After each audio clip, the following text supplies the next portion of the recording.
Hello students, बच्चों आज हम लोग जो है क्लास 11th में केमिकल बॉन्डिंग के बारे में बताएंगे। जो जनरली प्रॉब्लम रहती है बच्चों की, डाउट भी रहते हैं उसमें, तो उसमें हमारा जो कंटेंट है जो बताने जा रहे हैं वो है हमारा हाइब्रिडाइजेशन, जिसे बैलेंस बॉन्ड थ्योरी कहते हैं, और दूसरा है MOT theory, molecular orbital theory है, और इसके साथ ही में हम रेजोनेंस भी बताएंगे, आपको फॉर्मल चार्ज भी बताएंगे। यानी ये हमारा जो है पूरा जो है बंस नॉट वीडियो है जिसमें पूरा केमिकल बॉन्डिंग का रिवीजन होगा। ठीक है, तो केमिकल बॉन्डिंग में सबसे पहले हम स्टार्ट करने जा रहे हैं, स्ट्रक्चर्स बनाएंगे, कैसे स्ट्रक्चर बनाई जाती है बैलेंसी के अकॉर्डिंग। ठीक है, उसमें बॉन्ड इन्वॉल्व किए जाते हैं। There are 3 types of bond, आपको पता होगा major, ionic bond, covalent bond, coordination bond. लेकिन जो हम बताने जा रहे हैं आयनिक बॉन्ड में हम कोवेलेंट स्ट्रक्चर पढ़ा रहे हैं, कोवेलेंट बॉन्ड पढ़ा रहे हैं, तो इसका मतलब आयनिक बॉन्ड का कोई मतलब नहीं। यहाँ पर हम बताएंगे शेयरिंग वाले बॉन्ड। शेयरिंग वाले बॉन्ड कोवेलेंट होते हैं और कोऑर्डिनेशन होते हैं। तो हम पहले तो एक समझ लें कि कोवेलेंट बॉन्ड डायरेक्शनल होते हैं, आयनिक बॉन्ड डायरेक्शनल नहीं होते। एक तो कोवेलेंट डायरेक्शनल होते हैं, वो डायरेक्शनल प्रॉपर्टी शो करते हैं, इसलिए उसमें हाइब्रिडाइजेशन होता है। ठीक है, हाइब्रिडाइजेशन का मतलब उनकी प्रॉपर स्ट्रक्चर होती है, वो डायरेक्शनल होते हैं बेटा। तो इसलिए हम बैलेंस बॉन्ड थ्योरी पढ़ेंगे जिसमें हम हाइब्रिडाइजेशन पढ़ते हैं, और हाइब्रिडाइजेशन पढ़ने से पहले हमें लुईस स्ट्रक्चर आनी चाहिए उस पर्टिकुलर मॉलिक्यूलर फार्मूला की। ठीक है, तो मॉलिक्यूलर फार्मूला की स्ट्रक्चर तभी बना पाओगे जब उसकी बैलेंसी, कोवैलेंसी और ऑक्सीडेशन स्टेट के बारे में पता हो। कहीं ना कहीं ये सब चीजें बैलेंसी से रिलेटेड है, तो आपको अब्बा रूल, बोरबरी रूल भी आना चाहिए। बेसिकली ये आइडिया सबके पास होगा अब्बा रूल का, ठीक है, बोरबरी रूल का। तो हम सीधे चलेंगे, स्ट्रक्चर बनाएंगे। First draw the structure, okay. After that we will calculate the hybridization, type of hybridization, और जब टाइप ऑफ हाइब्रिडाइजेशन पता चल जाएगा तो पर्टिकुलर स्ट्रक्चर पता चल जाएगी। ठीक है, और हाइब्रिडाइजेशन के साथ फिर हम उसमें इन्वॉल्व करेंगे जब सेंट्रल एटम में लोन पेयर प्रेजेंट होता है तो स्ट्रक्चर में डिफॉर्मेशन पैदा हो जाती है, बॉन्ड एंगल बदल जाता है, उसे कहते हैं बेस्पर थ्योरी, उसको इन्वॉल्व करेंगे यहाँ पर। और आपको पता होना चाहिए जितनी भी बेस्पर थ्योरी से रिलेटेड हाइब्रिडाइजेशन है, जिनके सेंट्रल एटम में लोन पेयर प्रेजेंट होता है, ऐसे क्वेश्चंस आपके 12th में भी आएंगे और कंपटीशन में भी आते हैं। ठीक है, तो इसलिए हाइब्रिडाइजेशन पार्ट तो आपको बहुत ही अच्छे से मजबूत होना चाहिए, पहली इसेंशियल चीज है यहाँ पर। ठीक है, तो हम पहले बैलेंस बॉन्ड थ्योरी बताएंगे जिसमें हम हाइब्रिडाइजेशन बताएंगे, मॉलिक्यूलर स्ट्रक्चर कैसे बनाई जाती है और उसमें किस तरीके का हाइब्रिडाइजेशन है। तो लेट अस स्टार्ट नाउ। बड़े ध्यान से समझिएगा, एक एक चीज को अच्छे से नोट कर सकते हो तो नोट कर लीजिएगा। ठीक है, तो सबसे पहले हम स्टार्ट करेंगे कि आपको फैमिलियर कराएंगे हाइब्रिडाइजेशन होता क्या है। हाइब्रिडाइजेशन को हम कहते हैं mixing of orbital. Mixing of orbital, mixing of orbital की बात करते हैं, मिक्सिंग ऑफ ऑर्बिटल की बात करते हैं हाइब्रिडाइजेशन में। Mixing of orbital, mixing of orbital, mixing of orbital की बात करें तो बेटा मिक्सिंग ऑफ ऑर्बिटल जानते हो, ऑर्बिटल के बारे में पता होगा आपको। एसपीडीएफ हमारे सब सेल होते हैं, उनमें ऑर्बिटल्स होते हैं।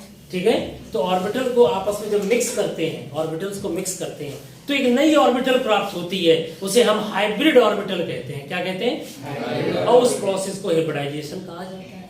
ठीक है, तो मिक्सिंग ऑफ ऑर्बिटल, 2 और मोर ऑर्बिटल्स, जो डेफिनेशन क्या बनी, मिक्सिंग ऑफ किसका, किसकी मिक्सिंग, ऑर्बिटल की। किसकी मिक्स, कितने मिक्स करेंगे? यस, मिक्सिंग ऑफ 2 और मोर ऑर्बिटल्स, मिक्सिंग ऑफ 2 और मोर ऑर्बिटल्स। ठीक है, उससे क्या प्राप्त होगा? उससे प्राप्त होगा मुझे हाइब्रिड ऑर्बिटल। एक बात और, जितने ऑर्बिटल मिक्स होंगे उतने ही इक्वल एनर्जी के, जितने ऑर्बिटल मिक्स होंगे उतने ही इक्वल एनर्जी के हाइब्रिड ऑर्बिटल प्राप्त होंगे। समझ में आ गया? उतने ही प्राप्त होंगे जितने मिक्स हो रहे हैं, और सेम एनर्जी प्राप्त होंगे सबके सब, जितने ऑर्बिटल मिलेंगे। समझ में आ गया? उसे हम कहते हैं हाइब्रिड ऑर्बिटल, और इस प्रोसेस को क्या कहा जाता है? हाइब्रिडाइजेशन।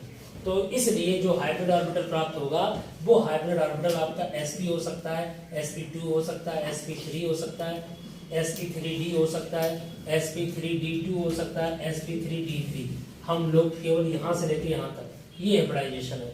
अब आप कहें सर हमने ये भी पढ़ा है dsp2, हाँ पढ़ा होगा आपने। और dsp2 sp3 या dsp2 होता है, और dsp2 अधिकतर होता है कोऑर्डिनेशन कंपाउंड में, 12th में पढ़ाया जाता है। समझ में आ गया? कोऑर्डिनेशन कंपाउंड एक चैप्टर है 12th में, उसमें पढ़ाया जाता है dsp2 हाइब्रिडाइजेशन अधिकतर। तो sp3, यहाँ पर अभी हम sp3 पढ़ेंगे जब कोऑर्डिनेशन कंपाउंड पढ़ेंगे तब हम आपको DsP2 भी बताएंगे। अभी हम लोग कौन कौन से ऑर्बिटल पढ़ रहे, कौन से हाइब्रिड ऑर्बिटल पढ़ेंगे, sp, sp2, sp3, sp3d, sp3d2 और sp3d3। टोटल हमारे कितने हाइब्रिडाइजेशन होंगे, टाइप्स ऑफ हाइब्रिडाइजेशन 1 2 3 4 5 6। आप कहेंगे सर sp3d में तो 5 ऑर्बिटल होते हैं, सर d4 d5 d6 क्यों नहीं हुए? क्योंकि उनकी एनर्जी लेवल थोड़ा ज्यादा था, समझ में आ गया, जिससे वो मिक्स नहीं हो पाए। भाई ओवरलैपिंग तो उसी हिसाब से हो पाएगी, लगभग सेम एनर्जी लेवल के ऑर्बिटल्स हो लगभग, समझ में आ गया, तभी तो वो मिक्स होंगे। तो इसलिए यहाँ पर हम d3 तक चलते हैं, d में 5 ऑर्बिटल होते हैं। तो sp का मतलब समझते हो, आप ये भी समझ लीजिए sp, तो इसका मतलब s में कितने ऑर्बिटल, एक ऑर्बिटल, 2 इलेक्ट्रॉन, p में 6 इलेक्ट्रॉन होते हैं, 3 ऑर्बिटल होते हैं बेटा, ये तो पता है आपको, और d में 10 इलेक्ट्रॉन होते हैं और 5 ऑर्बिटल्स होते हैं। ठीक है, मैं ऑर्डर आया 2 ऑर्बिटल, तो 2 का मतलब कौन सा हाइब्रिडाइजेशन, एक s और एक p। आपको पता है s कैसा होता है, नॉन डायरेक्शनल, sp-df सुना होगा आपने, sp-df ये कौन है, ये सब सेल है, आपने आपका रूल में पढ़ा होगा sp-df। तो sp-df समझ में आ रहा है, आपको दिख रहा है, ध्यान से देखिए, ठीक है, तो देख लीजिए एक बार, क्लियर है ये sp-df। तो sp-df में क्या है, s नॉन डायरेक्शनल होता है, फुटबॉल जैसा, कहीं भी मारो x y z, ओके, इसकी कोई निश्चित दिशा नहीं होती है। बात करते हैं p की, p में 3 होते हैं, px py pz, ये डायरेक्शनल होते हैं, समझ में आ गया। अगर आपने क्वांटम नंबर पढ़ी होगी तो आपको ये भी सब पढ़ाया गया होगा, क्वांटम नंबर में ये सब बातें बताई जाती हैं, ठीक है, कि शेप ऑफ ऑर्बिटल आपने पढ़ा होगा, एजीमुथल क्वांटम होता है, और मैग्नेटिक क्वांटम नंबर बताता है उसका ओरिएंटेशन कैसा होता है। तो ये px है, ये py है, ये pz है, समझ में आ गया। px ऐसा होता है, py ऐसा कर लीजिए, pz ऐसा कर लिया। s कैसा होता है बेटा, स्फेरिकल होता है, s कैसा होता है, स्फेरिकल होता है। ये px है, ये py है, ये pz है, और d हमारे कितने हैं, 5, तो इनकी स्ट्रक्चर आपको बनाने, dxy dyz और dzx, dx square minus y square और dz स्क्वायर। लेकिन हमें कितने पार्टिसिपेट कराने हैं, अधिकतम 3 करने हैं, तो d में आपके कितने हैं, 3 4 5, लेकिन स्टार्टिंग का dxy है, dyz है और dzx है, ये 3 भाग लेंगे x। इसमें डबल डंबल स्ट्रक्चर होती है, कैसी होती है, ये डंबल्स है, आप लोग देखा हुआ परचेस करते हैं तो डंबल पकड़ के इस तरीके बाइसेप्स बनाते हैं, तो उसी तरीके से यहाँ पकड़ सकते हैं डंबल। वहां क्या होगा, डी में 2 डंबल्स होंगे, तो ये 2 डंबल्स बना सकते हैं आप लोग, ध्यान से देखिए कैसे बनाएंगे, एक डंबल ये, एक डंबल ये, कितने डंबल हो गए, 2 डंबल हो गए। तो यहाँ x कर दीजिए, यहाँ क्या कर दें, y, ऐसे यहाँ y कर दो, यहाँ z कर दो, यहाँ z कर दो, यहाँ x कर दो, तीनों की सेम स्ट्रक्चर होगी, dxy yz dzx। और जो x square minus y square है वहां पर क्या होता है, यहाँ बनाएंगे सामने सामने ऐसे परपेंडिकुलर, और dz स्क्वायर वाले में जस्ट एक होता है इस तरीके का, समझ में आ गया। तो कुल मिला के हमें 3 से काम है, dxy dyz dzx, समझ में आ गया। तो s की स्ट्रक्चर कैसी होती है, स्फेरिकल, p की डंबल टाइप और d की 2 डंबल टाइप। अब होता क्या है, जनरली जो ऑब्जेक्टिव क्वेश्चन आते हैं उनमें हाइब्रिड ऑर्बिटल की स्ट्रक्चर कभी बनाने के लिए नहीं कहता, एग्जाम में ये नहीं कहेगा draw the hybrid structure of this, तो हाइब्रिड स्ट्रक्चर बनानी पड़ती है आपको, स्फेयर उसकी एस ऐसा है, p ऐसा है, इस तरीके से, वो टाइम टेकन है, वो ऐसा नहीं आने वाला एमसीक्यू में कुछ भी। तो आपको क्या करना होगा, हमें इतना पता करना ये मॉलिक्यूल में कौन सी स्ट्रक्चर है, बस इतना फाइंड आउट करना है आपको। तो उसके लिए हम इनकी मिक्सिंग वाली स्ट्रक्चर्स नहीं बनाएंगे, हाँ इतना बता देंगे लीनियर कैसा होता है, ट्राइंगुलर प्लेनर क्या होता है, टेट्राहेड्रल क्या होता है, समझ में आ गया। तो इतनी बात समझ में आ गई आपकी। क्या करते हैं हम लोग, इन ऑर्बिटल की मिक्सिंग करेंगे। बताओ बच्चों, जब 2 ऑर्बिटल मिक्स होंगे तो कौन सा हाइब्रिडाइजेशन होगा, sp, और जब 3 होंगे तो 4 होंगे तो बस ये बात आपको पता करनी है, नंबर ऑफ ऑर्बिटल कैसे मिक्स होते हैं, समझ में आ गया। आप नोट करना चाहो तो जल्दी से नोट भी कर सकते हो, जो बात आपको लगे सही वो आप नोट कर लीजिएगा, ठीक है बच्चों, ध्यान से देख लीजिए।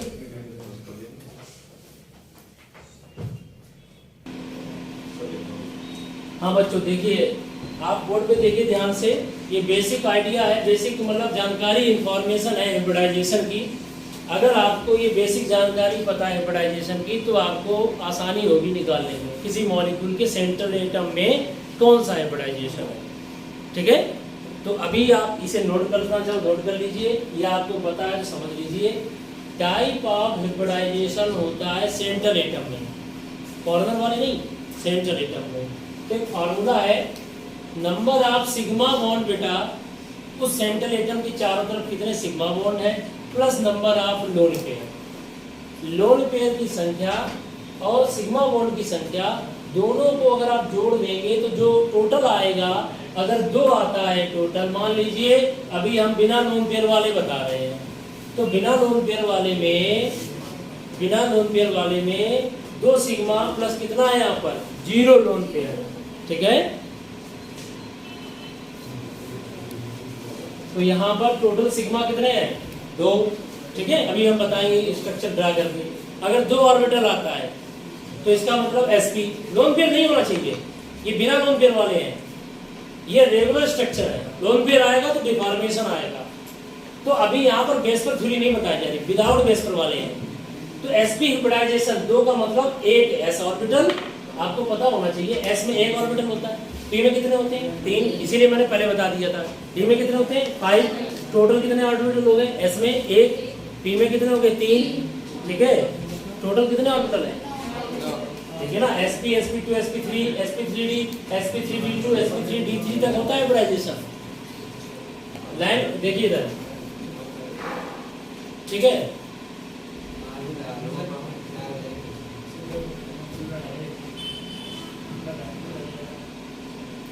हाँ बेटा अब तो दिख रहा है आपको, ठीक है। अब यहाँ पर 2 सिग्मा आ गए, लोन पेयर 0 है तो 2 का मतलब sp हो गया। sp की स्ट्रक्चर कैसी होगी 180 डिग्री लीनियर स्ट्रक्चर। sp2 में कैसी होगी ट्रायंगुलर प्लेनर 120 डिग्री, 120 डिग्री होगा, क्या होगा 120 डिग्री। अब अगर हम यहाँ पर sp3 करें तो sp3 में टेट्राहेड्रल स्ट्रक्चर होगी, 2 वैलेंसी के बीच में इतना एंगल होगा। और sp3d में क्या होगा, 2 एंगल, यहाँ पर 2 एंगल आ रहे हैं sp3d में, देखिए ट्राइगोनल बाइपिरामिडल, ये परपेंडिकुलर है 90 डिग्री, ये 120। आप अगर ध्यान से देखें sp3d कितने ऑर्बिटल है बेटा, लो एक s का, p के 3, एक 4 और एक 5 ऑर्बिटल। तो ये किससे कनेक्ट हो रहा है, ये 2 के लिए हो गया, ये 3 के लिए, ये 4 के लिए, ये 5 में, और 6 ऑर्बिटल, ये 7 ऑर्बिटल।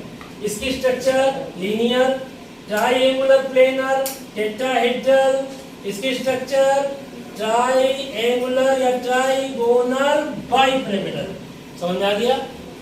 और sp3d2 में स्ट्रक्चर कैसी है देख रहे हैं, ऑक्टाहेड्रल, क्या है ऑक्टाहेड्रल, समझ रहे हो, यानी 1 2, यानी कैसे किया आप समझ सकते हो, आप चाहो तो ऐसे बना सकते हो, जस्ट लाइक ऐसे ऐसे ऐसे, ये ऑक्टाहेड्रल हो गया, समझ में आ गया।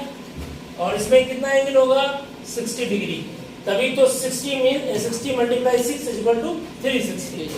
यहाँ पर sp3d3 में कौन सा हाइब्रिडाइजेशन है, बड़े ध्यान से देखिए, sp3d3 में, लेकिन जो हमने 60 बना दिया है, फिर भी आपको क्या करना है, एक बार चेक करना है इस चीज का, क्या यानी 2 वैलेंसी के बीच में ये फिक्स होगा। फिक्स इसलिए मैंने कर दिया, सब इक्वल ही है डिस्ट्रीब्यूटेड, इसलिए समझ में आ गया।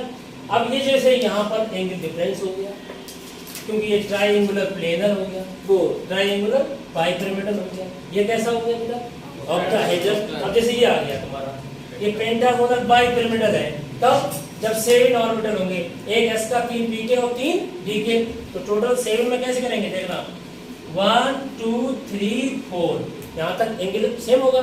फिर यहाँ पर क्या हो गया, ये पेंटागोनल हो गया, ये 1 2 3 4 5 पेंटागोनल, एक परपेंडिकुलर लाइन कर दी, बाइपिरामिडल, ये स्ट्रक्चर होगी। अच्छा एक बात बताइए, इसमें कितना है हाइब्रिडाइजेशन, sp3d3 कितने ऑर्बिटल आ रहे हैं टोटल 7 ऑर्बिटल, तो 7 ही बन रहे, देख लीजिए 1 2 3 4 5 6, जितने ऑर्बिटल आ रहे हैं मिक्स हो रहे हैं। देखो कितने मिक्स हुए, मिक्सिंग कितने हुई, 1s और 3 p और 3 d, जितने मिक्स हुए, सबकी अलग अलग एनर्जी थी थोड़ी बहुत, लेकिन मिक्स होने के बाद 7 ऑर्बिटल इक्वल एनर्जी के, 1 2 3 4 5 6 7, समझ में आ गया। तो वो इक्वलिटी हो जाती है एनर्जी में बाद में, हाइब्रिड ऑर्बिटल है, ये हाइब्रिड ऑर्बिटल स्ट्रक्चर है, समझ में आ गया। और ये भी हाइब्रिड ऑर्बिटल है, ये सब की सब कैसी है हाइब्रिड ऑर्बिटल स्ट्रक्चर है। डायग्राम के फॉर्म में नहीं बनाएंगे, किस फॉर्म में बना दिए, लाइन के फॉर्म में बता दिए। ठीक है, अब जैसे ये टेट्राहेड्रल है, आप चाहो तो इसको ऐसे बना सकते हो 1 2 3 4, लो टेट्राहेड्रल ही बना दिया, ये हाइब्रिड स्ट्रक्चर होगी। समझ में आ गया? तो इस तरीके से आपकी बेसिक नॉलेज आनी चाहिए पहले हिब्रिडाइजेशन की, कि भाई किस टाइप का हिब्रिडाइजेशन है मॉलिक्यूल में। तो पहले आपको ये डिटरमाइन करना होगा, how can we determine the type of hybridization in molecule. पहले तो ये पता करने का तरीका सीखो कि इस मॉलिक्यूल में कौन सा हिब्रिडाइजेशन है, पता चलेगा तो इन्हीं में से कोई एक होगा, फिर हम उसको करेक्ट करेंगे, हाँ भाई इसमें ये स्ट्रक्चर होगी, लीनियर है कि टेट्राहेड्रल है। समझ रहे हो? तो पहले तो ये सीखो कि इस मॉलिक्यूल में कौन सा हिब्रिडाइजेशन है, और जब वो पर्टिकुलर हिब्रिडाइजेशन पता चल जाएगा तभी हम बता पाएंगे कि इसकी स्ट्रक्चर कैसी होगी। ठीक है, तो आप इसको नोट कर लीजिएगा, अगर नोट नहीं किया हो आप ध्यान से नोट कर लीजिए।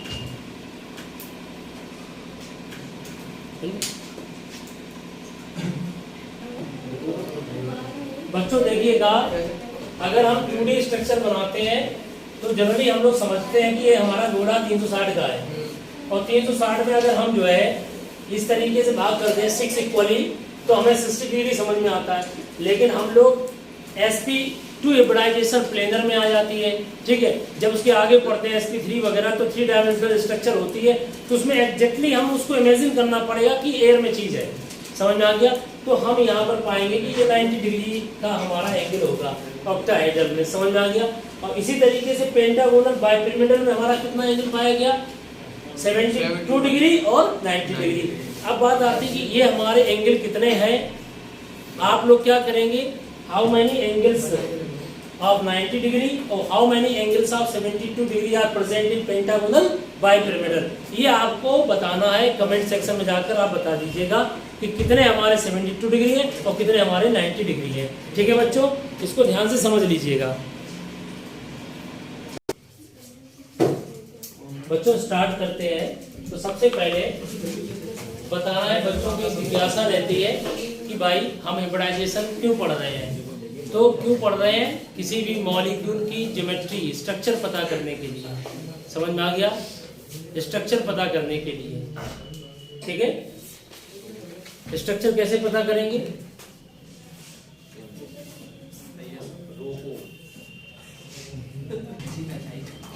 तो सबसे पहले स्टार्ट करेंगे sp हिब्रिडाइजेशन का एग्जाम। तो बताओ बेटा CO2 में किस तरह का हिब्रिडाइजेशन है, तो कैसे करेंगे। पहले इसके स्ट्रक्चर बनाएंगे। कुछ बच्चे कह रहे थे कि सर हमें स्ट्रक्चर बनाना भी बता दीजिए, तो स्ट्रक्चर कैसे बनाएंगे। देखो इधर देखिए बेटा, कार्बन के पास कितने इलेक्ट्रॉन्स होते हैं, 6, 2 कितना हो गया 4। अब कार्बन का इधर देखिए 1s2 2s2 2p2, बड़ा ध्यान समझिएगा। p में 2 इलेक्ट्रॉन्स होते हैं, s में कितने होते हैं 2। अब यहाँ पर 2 वैलेंसी होनी चाहिए, यहाँ ब्रेकअप हो गया तो यहाँ पर इलेक्ट्रॉन एक्साइट होके पहुंच गए, और यहाँ पर अनपेयर इलेक्ट्रॉनों की संख्या कितनी हो गई 4। तो अगर s और एक p मिलेगा तो कौन सा हाइब्रिडाइजेशन होगा, sp। एक s और p 2 मिलेंगे sp2, एक s और तीनों p मिलेंगे तो sp3। तो कार्बन में अधिकतम कितने हाइब्रिडाइजेशन हो सकते हैं, 3, sp sp2 और sp3। तो कार्बन में sp और sp2 और sp3 3 तरीके के हाइब्रिडाइजेशन हो सकते हैं। कार्बन में 3 तरीके के हाइब्रिडाइजेशन होते हैं, sp sp2 और sp3। तो इधर देखिए ध्यान से, यहाँ पर CO2 है। अब मुझे क्या पता इसमें sp है कि sp2 है कि sp3 है, बोलो।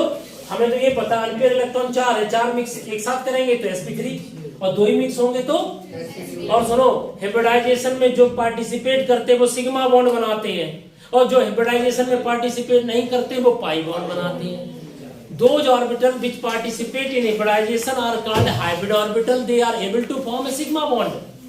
Okay, and those orbital which do not participate in hybridization are called anhybrid orbital, and they are able to make a pi bond. तो कौन से बॉन्ड बनाएंगे, पाई बॉन्ड। अब समझना CO2 में, तो CO2 में कार्बन के पास वैलेंसी कितनी है, सबको पता 4। ऑक्सीजन के पास में, हाँ बेटा सर हाइब्रिडाइजेशन उसी sp और 2p के बीच में होता है, एक ही मॉलिक्यूल में, अलग के में होता है, अलग में भी होता है। मैं ये कह रहा हूँ कार्बन अगर सेंट्रल एटम होगा तो उस सेंट्रल एटम में 3 तरीके के हाइब्रिडाइजेशन हो सकते हैं, एक sp, एक sp2 और एक sp3। ये 3 तरीके कार्बन में हाइब्रिडाइजेशन पाए जाते हैं।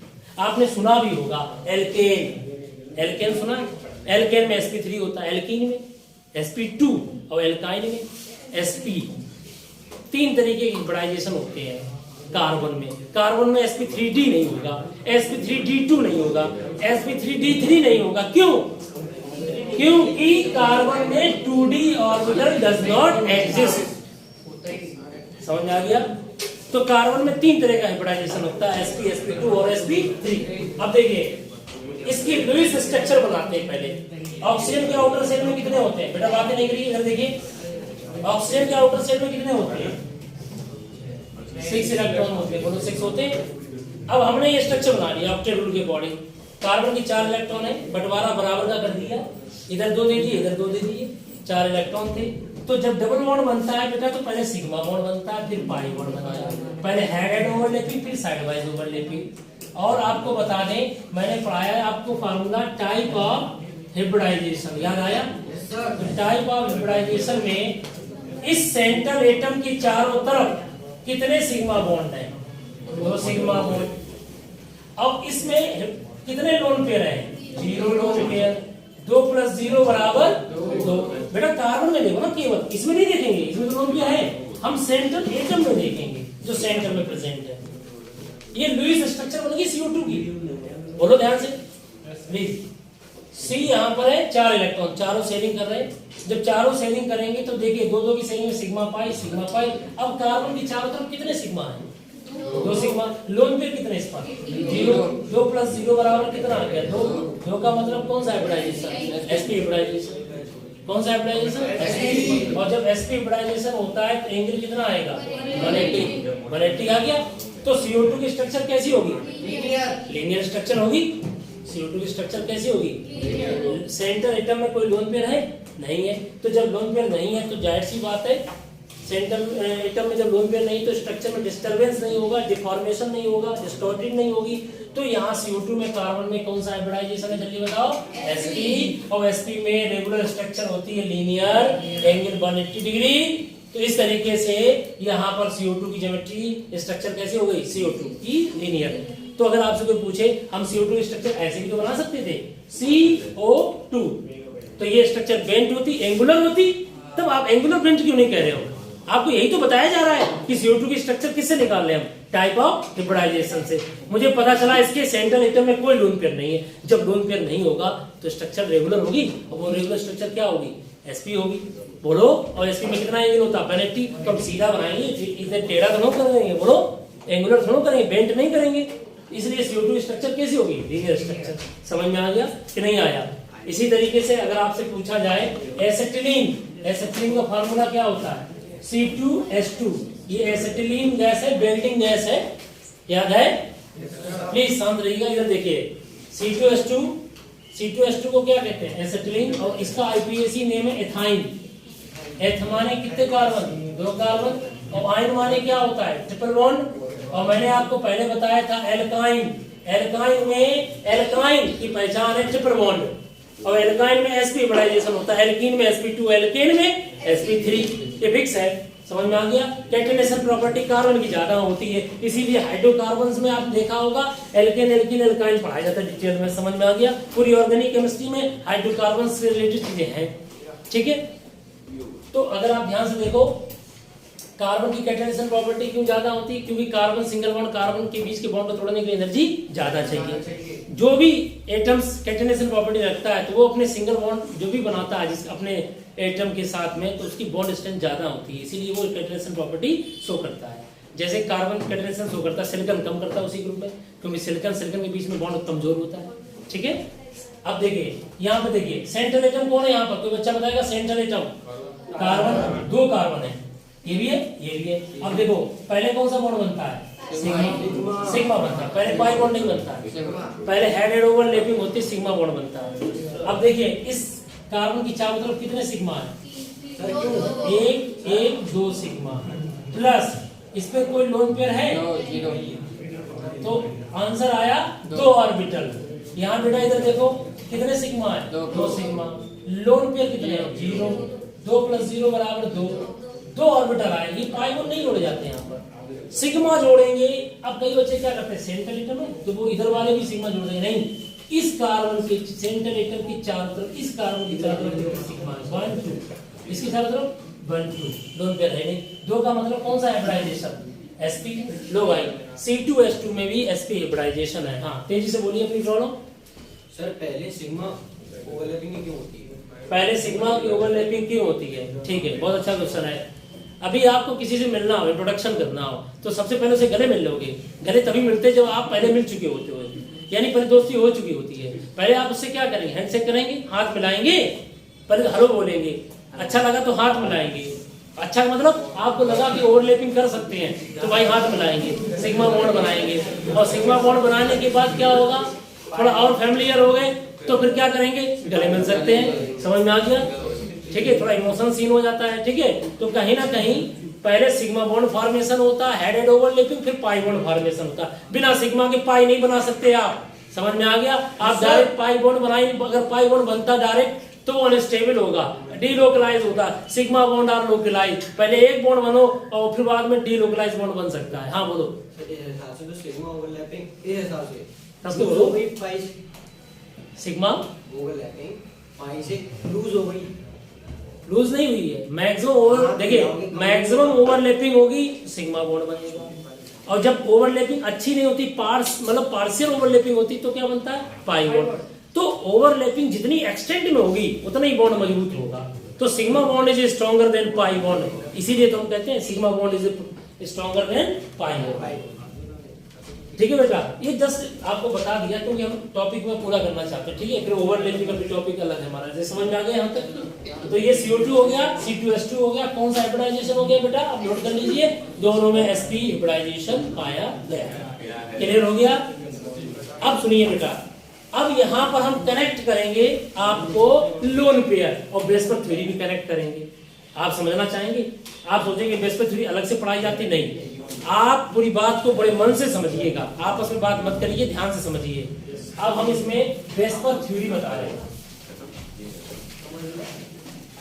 चलिए अब आप बताइए, देखिए कोई एक ऐसा एग्जाम्पल आप बताइए, कोई ऐसा एग्जाम्पल बताइए इनके अलावा, C2H2 और CO2 के अलावा, ये हमने C2H2 बता दिया, कि दूसरा कोई ऐसा मॉलिक्यूल बताओ जिनमें हाइब्रिडाइजेशन भले कोई भी हो लेकिन स्ट्रक्चर लीनियर हो।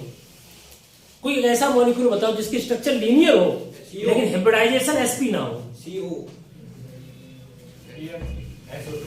देखिए इसके समान स्ट्रक्चर हम आपको बताएं HCF2। अब ये 12th में भी आप कनेक्ट करोगे HCF2 इनर्ट गैस फैमिली। अब तुम कहोगे सर जीनोन तो बनाता नहीं कंपाउंड, आपने कहा sir helium, neon, argon, krypton, xenon, radon, sir तो इनर्ट गैस है, इनर्ट गैस तो भाई कंपाउंड नहीं बनाते। हाँ बिल्कुल सही, इनर्ट गैस कंपाउंड नहीं बनाते, इनकी वैलेंसी 0 है। लेकिन सुन लो, स्टार्टिंग के 3 रियल में इनर्ट है, लेकिन ड्रास्टिक कंडीशन पे फ्लोरीन एकमात्र ऐसा एलिमेंट है जो ज्यादा इलेक्ट्रोनेगेटिव होता है, वो जीनोन के साथ कंपाउंड बनाता है। ये 3 कंपाउंड बनाते हैं, कौन कौन से, क्रिप्टन, जीनोन, रेडॉन, लेकिन मेन कौन ज्यादा आता है, जीनोन। वो भी किसके साथ में, फ्लोरीन के साथ में, क्योंकि फ्लोरीन दबंग है, उसकी हेल्प से हम इलेक्ट्रॉन निकाल सकते हैं जीनोन से, बोलो। तो कहीं ना कहीं ड्रास्टिक कंडीशन में जीनोन फ्लोरीन से रिएक्शन कर लेगा। दूसरा तत्व है पीरियोडिक प्रॉपर्टी, ऊपर से नीचे जाओ तो आयनाइजेशन एंथैल्पी जीनोन की थोड़ी कम हो जाती है। अगर आप ध्यान से नहीं समझेंगे तो करेक्ट नहीं कर पाएंगे। इधर देखिए प्लीज, बात मत करिए, ऊपर से नीचे जाते हैं जीनोन की आयनाइजेशन एंथैल्पी घटेगी और फ्लोरीन उसके साथ कंपाउंड बना देगा हाई टेम्परेचर प्रेशर पर, तो ये जीनोन फ्लोराइड बन गया। अब तुम कहोगे ये कंपाउंड बना रहा, हाँ बना रहा, जीनोन कंपाउंड बनते हैं। HCF2 की स्ट्रक्चर कैसी है, लीनियर, लीनियर है, तो तुम्हारे हिसाब से लीनियर स्ट्रक्चर में कौन सा हाइब्रिडाइजेशन होना चाहिए, sp। बट जरूरी नहीं है कि sp हमेशा लीनियरिटी शो करे, उसका रीजन बताएंगे। अब हम यहाँ पर बेस पर 3 इंप्लीमेंट करेंगे। बताओ बेटा जीनोन के पास कितने इलेक्ट्रॉन होते हैं, गिनो। 8 हो गए, 8 हो गए। जीनोन के पास कितने इलेक्ट्रॉन होते हैं, 54, याद आया, 1s2 dot dot dot 5s2 5p6, याद आया। आउटर सेल के यही इलेक्ट्रॉनिक कॉन्फ़िगरेशन है। What is this, this is a general electronic configuration of the inert gas family, NH2 NP6। अब यहाँ पर कितने इलेक्ट्रॉन है? 6। अब यहाँ पर देखिए 5d खाली है, तो आपको पता होना चाहिए यहाँ सब भरे हुए हैं। यहाँ जरूरत के हिसाब से ब्रेकअप कराइए। यहाँ पर मुझे 2 फ्लोरीन लगाना है, तो 2 फ्लोरीन का मतलब ये एक्साइड कराओ, एक केवल बोलो, एक एक्साइड कराओ तो कितने एम्पेयर हो जाएंगे? और 2 एक्साइड कराओ तो कितने एम्पेयर होंगे? और 3 एक्साइड कराओ तो समझना, तो समझना ध्यान से। अभी XeF2 है, अगर ये होता XeF4 है, XeF6, what is the hybridization, what is the structure? तो मुझे एक एक्साइड कराना, या 2 इलेक्ट्रॉन एक्साइड, यहाँ दूसरा एक्साइड कराते, तीसरा एक्साइड कराते। तो समझिए, ये तरीका समझ में आया? अब सुनो, इधर देखिए, अगर यहाँ पर एक्साइड करा दे एक, प्लीज, यहाँ एक्साइड करा दिया, अब बताओ कितने एम्पेयर हो गए? 2। इनके साथ कौन शेयरिंग कर लेगा? फ्लोरीन। कितने सिग्मा हो गए? 2। लोन पेयर कितने बचे? 3 लोन पेयर, 2 सिग्मा, 5 का मतलब sp3d, और sp3d की स्ट्रक्चर ट्राइगोनल बाइपिरामिडल। आप ऐसे निकालोगे, थोड़ा टाइम लगेगा। एक तरीका मैं और बताता हूँ, कितने फ्लोरीन लगाने इसमें बताओ जल्दी से। 2। लो बेटा, इधर देखिए, 2 इलेक्ट्रॉनों से हमने फ्लोरीन डायरेक्ट जोड़ दिए एक्साइड करा के। कितने सिग्मा हो गए? लोन पेयर कितने बचे? 3 लोन पेयर, 2 सिग्मा, ये डायरेक्टली हो गया। 5 का मतलब sp3। अब sp3d की स्ट्रक्चर कैसी होनी चाहिए? Trigonal bipyramidal. हाइब्रिडाइजेशन के अकॉर्डिंग स्ट्रक्चर होनी चाहिए trigonal bipyramidal, trigonal bipyramidal. But नहीं होगी। क्यों नहीं होगी? समझिए, इसलिए नहीं होगी क्योंकि यहाँ पर पांचों पोजीशन पर एटम्स नहीं है। एटम कितने हैं?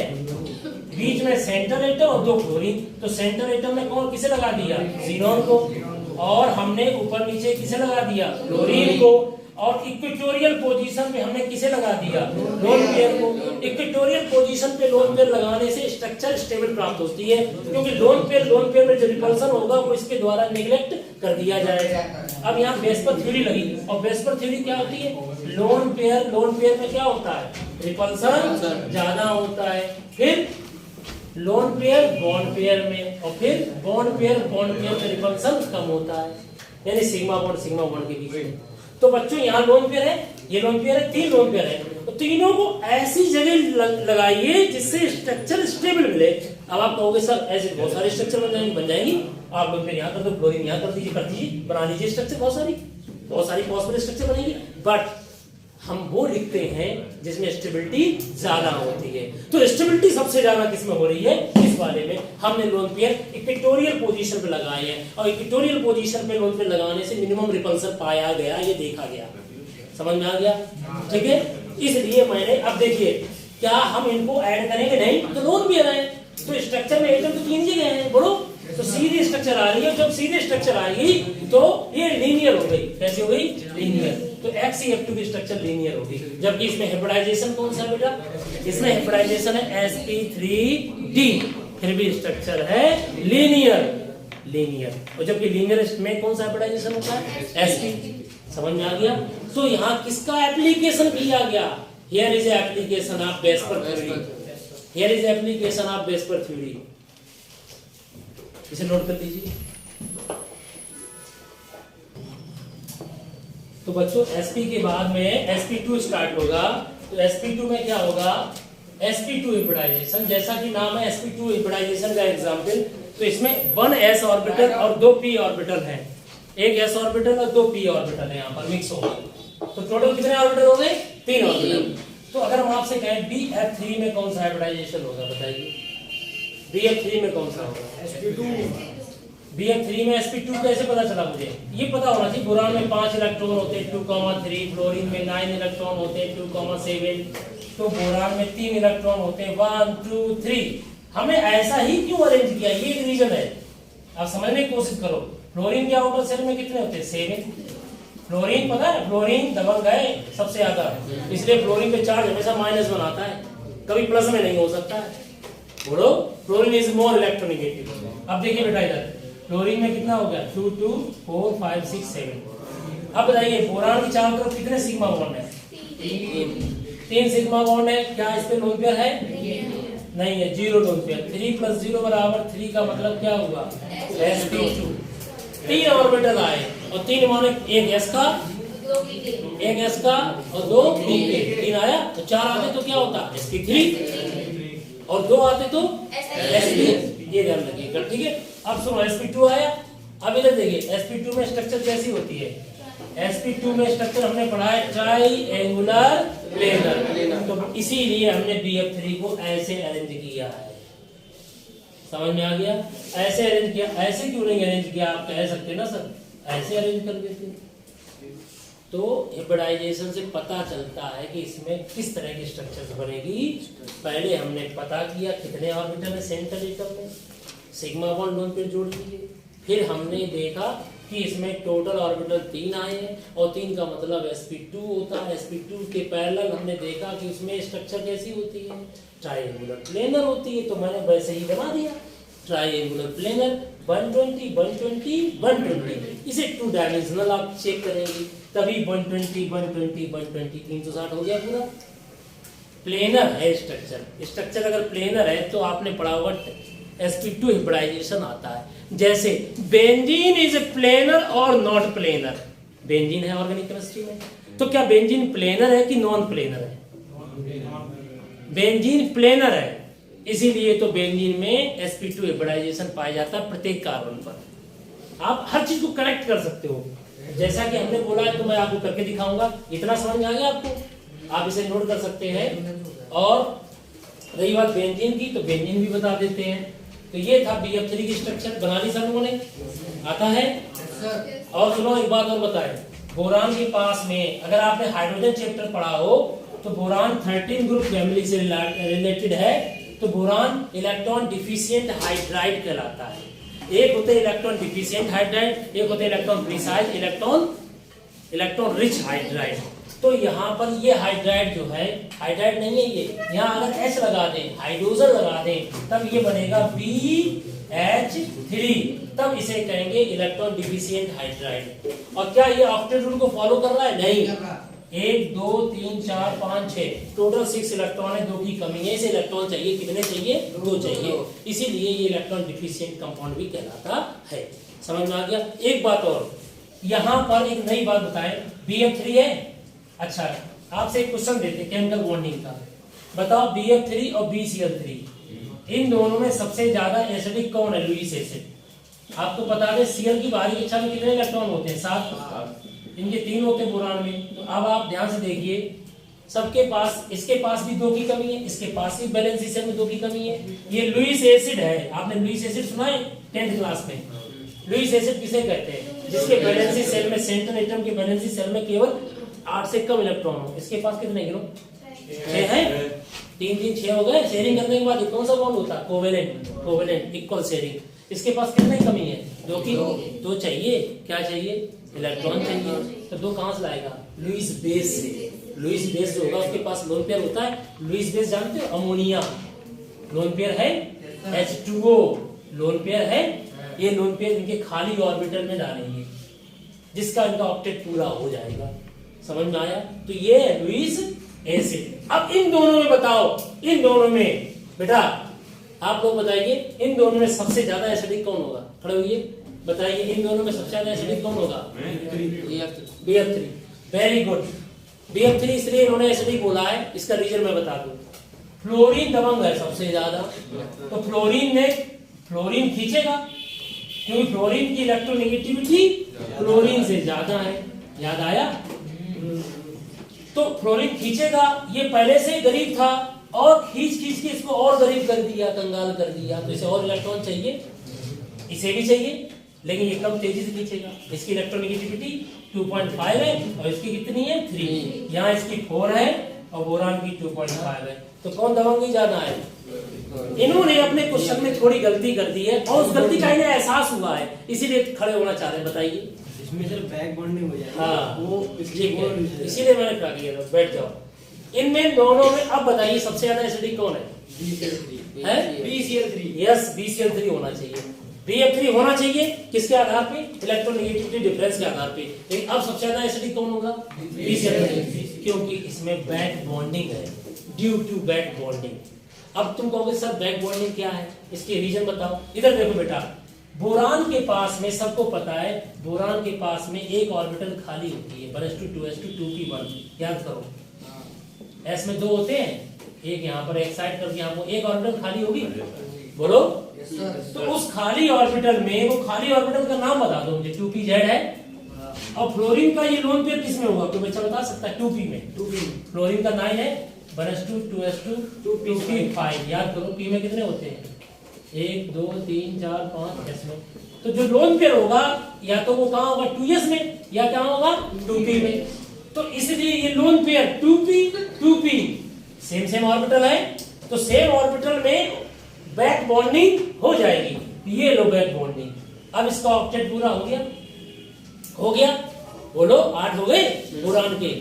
लेकिन एक बात और सुनो, ये तो बैक बॉन्डिंग एक टेम्परेरी फॉर्मेशन है, समझ में आ गया। लेकिन रियल जो बात है खींचने वाली फ्लोरीन की, वो दबंगई कम नहीं होगी, लेकिन इससे थोड़ा सा बोरान की कमी दूर होगी एज कंपेयर टू Cl, क्योंकि Cl का लोन पेयर 3p में है और बोरान का खाली ऑर्बिटल 2p में है। तो 3p और 2p के बीच में अच्छी बैक बॉन्डिंग नहीं हो सकती है, बोलो। लेकिन 2p के बीच में अच्छी बैक बॉन्डिंग हो जाएगी। इसलिए इसकी कमी कहां पूरी की जा सकती, थोड़ी सी, बोरान के केस में, फ्लोरीन के केस में। इसलिए इसमें अच्छी ओवरलैपिंग हो रही बैक बॉन्डिंग में, इसलिए ये थोड़ा कम एसिडिक है एज कंपेयर टू BCl3। जबकि होना सबसे ज्यादा लुईस एसिडिक कैरेक्टर्स किस में ज्यादा होना चाहिए, BF3 में, due to fluorine is more electronegative. समझ में आ गया। तो BF3 और BCl3 में, दोनों में कभी BF3 आगे लिखा हो, नहीं, BCl3 आगे हो जाएगा। बैक बॉन्डिंग BF3 में होने की वजह से थोड़ा सा एसिडिक कैरेक्टर कम हो जाएगा, लुईस एसिडिक कैरेक्टर। समझ में आ गया, बाकी लास्ट में आ जाएंगे। समझ में आ गया। होना चाहिए BF3, फिर BCl3, BBr3, BI3, लेकिन सबसे ज्यादा कौन हो गया, BCl3, फिर BBr, फिर BF3, और फिर BBr3, और फिर BI3। ठीक है, तो बैक बॉन्डिंग इसमें इन्वॉल्व की गई है। ठीक है, BBr3 में BBr, तो B है 2p ऑर्बिटल खाली ऑर्बिटल, और Br में कौन सा होगा, 4p होगा। तो 4p और 2p में कॉम्बिनेशन अच्छा नहीं मिला ना, बोलो, एडजस्टमेंट नहीं हो पाएगा ना उसी हिसाब से। तो सर ये ज्यादा अच्छा एसिड होना चाहिए ना। हाँ, वो होना चाहिए, लेकिन Br की दबंगई कम हो गई ना, इलेक्ट्रोनेगेटिविटी सबसे ज्यादा इलेक्ट्रोनेगेटिविटी Br की कम हो गई ना नीचे, तो Br कम खींचेगा ना। कमी तो सभी के पास है, सभी दीज आर लुईस एसिड, सबके सब लुईस एसिड है। सबके पास वैलेंसी सेल में कितने इलेक्ट्रॉन है, 6, चाहे BF3 चाहे BCl3 चाहे BBr3, लुईस एसिड सब है, सबके सब लोन पे लेना चाहते हैं। कौन जल्दी लोन पे लेना चाहेगा, ये क्वेश्चन है। BCl3 लेना चाहिए BF3 को, ले कौन रहा है, BCl3। उसका रीजन ना समझो, यहाँ पे रीजन क्या है, इलेक्ट्रोनेगेटिविटी की वजह से और कमी कर देगा ना। Br जल्दी खींचेगा नहीं इलेक्ट्रॉन, और BCl3 इलेक्ट्रॉन जल्दी खींचेगा, इसलिए BCl3 ज्यादा एसिडिक हो गया BBr3।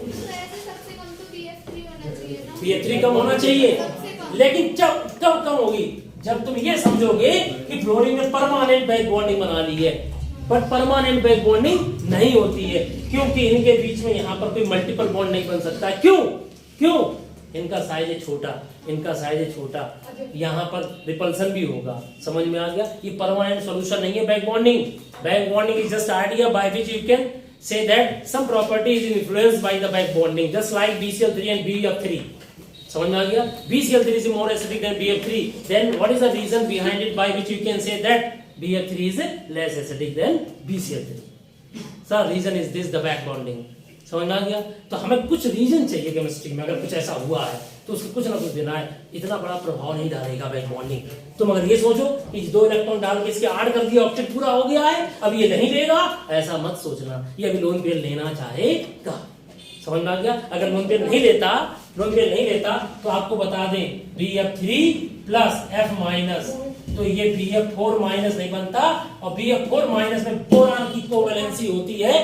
कोवैलेंसी यहाँ 4 हो गई। वैलेंसी कितनी है बोरान की, 3 है, जबकि कोवैलेंसी कितनी है यहाँ पर, 4 है। तो यहाँ पर याद रखिए बोरान की वैलेंसी हो गई 3 और बोरान की कोवैलेंसी कितनी होगी, 4। क्योंकि बोरान की चारों तरफ यहाँ कितने बॉन्ड बन सकते हैं, 4 बन सकते हैं। क्यों 4 बन सकते हैं, लोन पेयर F माइनस अपना लोन पेयर बोरान में डालेगा तो क्या बन जाएगा, 4 बॉन्ड। तो कोवैलेंसी कितनी बनेगी, 4। जैसे BF3 बनाए बेटा, BF3 बनाए तो BF3 में आपने सुना होगा BF3 ये BF3 हो गया, ये खाली ऑर्बिटल है, तो F माइनस अपना लोन पेयर इसके इसमें डाल देगा। तो कितने बॉन्ड हो गए टोटल? 4। तो कोवेलेंसी कितनी हो गई? 4। किसी सेंट्रल एटम के चारों तरफ जितने बॉन्ड होते हैं उनकी संख्या को कोवेलेंसी कहते हैं। तो बोरान की वैलेंसी तो 3 है, लेकिन कोवेलेंसी कितनी होती है? 4 से ज्यादा नहीं हो सकती। क्यों? बोरान में 2D होता ही नहीं है। समझ में आ गया? वैसे कोवेलेंसी अधिकतम 6 तक होती है, लेकिन यहाँ पर कितनी है? 4। बोरान की कोवेलेंसी कितनी है? 4। हर चीज बड़ी कनेक्ट है। कोई टॉपिक पढ़ोगे, हम कहाँ चले जाए पता नहीं है, क्योंकि हम जहाँ भटकेंगे, जहाँ पर नहीं आएगा वहीं पर वो चीज बतानी पड़ेगी मुझे। क्या बेटा? IF7 में 7 बैलेंसी है, कोवेलेंसी 7, बैलेंसी पहले से ही 7 है, ठीक है, इसलिए। ठीक है, वैसे जब जिनकी बैलेंसी 6 से कम होती है वो अधिकतम 6 कोवेलेंसी तक जाते हैं। और भी चीजें हैं, ऐसा नहीं कह सकते, लेकिन 90% यही है। ठीक है बेटा, समझ में आ गया? ये कौन सा था हाइब्रिडाइजेशन? sp2। तो sp2 में BF3 में कौन सा हाइब्रिडाइजेशन है? sp2। ठीक है, नेक्स्ट देखिएगा। इसके बाद में बच्चों बताओ, ये नोट कर लिया आप लोगों ने? ठीक है।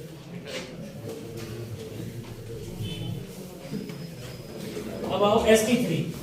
तो sp3 की अगर हम बात करते हैं तो sp3 का सबको पता है एग्जांपल sp3 का। मीथेन सबने पढ़ा, लीवान हाफ ने मीथेन की स्ट्रक्चर दी थी टेट्राहेड्रल, याद है ना? कब से पढ़ते हैं यार मीथेन 3D स्ट्रक्चर।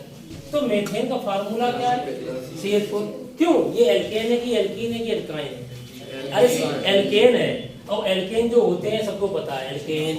तो CH4 है, तो C माने कितनी बैलेंसी? 4। तो तुम्हारे हिसाब से इसकी स्ट्रक्चर ऐसी होनी चाहिए, लो, इसमें 90 एंगल होना चाहिए। आप यही कहेंगे जब 3 डायमेंशनल स्ट्रक्चर होती है इसकी, तो हमने पढ़ा है जब 4 सिग्मा है, लोन पेयर 0 है, तो बेटा यहाँ पर 4 का मतलब sp3 हाइब्रिडाइजेशन, और sp3 में एंगल होता है 109 डिग्री 28 मिनट। तो हम ऐसे ना बना के कैसे बनाएंगे? एक चीज एयर में होती है, ये एयर में है, उसको हम फील करेंगे, 3 डायमेंशनल है, ठीक है। तो ये स्ट्रक्चर ऐसे ना बना के हम ऐसे स्ट्रक्चर बनाएंगे। ये कैसे स्ट्रक्चर हो गई? टेट्राहेड्रल। इसमें एंगल कितना? 109 डिग्री 28 या 109.5 डिग्री। समझ में आ गया? तो ये हमारी, और सुनो, चारों बैलेंसी कैसी है? लास्ट हाइड्रोजन हाइड्रोजन है। अब यहाँ ये बदल दें, समझ रहे हो? तो ये बदल दें तो स्ट्रक्चर में एंगल बदल जाता है। बहुत सारी बातें होती हैं, खासकर लोन पेयर स्ट्रक्चर को डिफॉर्मेशन पैदा करते हैं। ठीक है, 30 मिनट हो गया बेटा। तो यहाँ पर sp3 हो गया। अब आपको हम मीथेन की स्ट्रक्चर समझ में आ गई। अब बच्चों समझिए, एक इंपॉर्टेंट चीज समझिए, जो मेन इंपॉर्टेंट है वेस्पर थ्योरी का, जिसका मेन यूज है। इधर देखिए सभी लोग, ये हमारे पास में CH4 है, बड़े ध्यान समझना। ये किसकी स्ट्रक्चर है? CH4 की। और बताओ ये किसकी स्ट्रक्चर है? अमोनिया की। अमोनिया में कितने लोन पेयर है? और ये बॉर्डर की स्ट्रक्चर बना रहे हैं। यहाँ लोन पेयर कितने हैं? इसको समझने की कोशिश करिए। लुईस डॉट स्ट्रक्चर भी है। ऑक्सीजन, अब ये कैसे हुआ? कार्बन की वैलेंसी 4 है, 4 वैलेंसी है, लोन पेयर है नहीं। इधर देखो बेटा, नाइट्रोजन के पास कितने इलेक्ट्रॉन होंगे? 2,5। आप इसके इलेक्ट्रॉनिक कॉन्फ़िगरेशन बनाएंगे तो इसमें एक लोन पेयर आएगा और 3 अनपेयर आएंगे। तीनों ने हाइड्रोजन से शेयरिंग कर ली, कितने सिग्मा बॉन्ड बन गए? यहाँ पर आप देखेंगे ऑक्सीजन का बनाएंगे 1, तो आप बनाएंगे 1s2 2s2 2p4। पी में कितने आएंगे बेटा? 1 2 3 4। कितने अनपेयर आएंगे? तो 2 अनपेयर वाले हाइड्रोजन से शेयरिंग कर लेंगे, क्योंकि हाइड्रोजन वैलेंसी भी तो 1 है। अब बताओ यहाँ कितने लोन पेयर है? 1। यहाँ कितने लोन पेयर है? यहाँ कितने लोन पेयर है? यस। तो यहाँ पर सिग्मा बॉन्ड कितने हैं? 4 सिग्मा 0 लोन पेयर। यहाँ कितने सिग्मा बॉन्ड है? और 1 लोन पेयर। यहाँ पर कितने सिग्मा बॉन्ड है? कितने लोन पेयर? तो टोटल यहाँ पर कितना आया?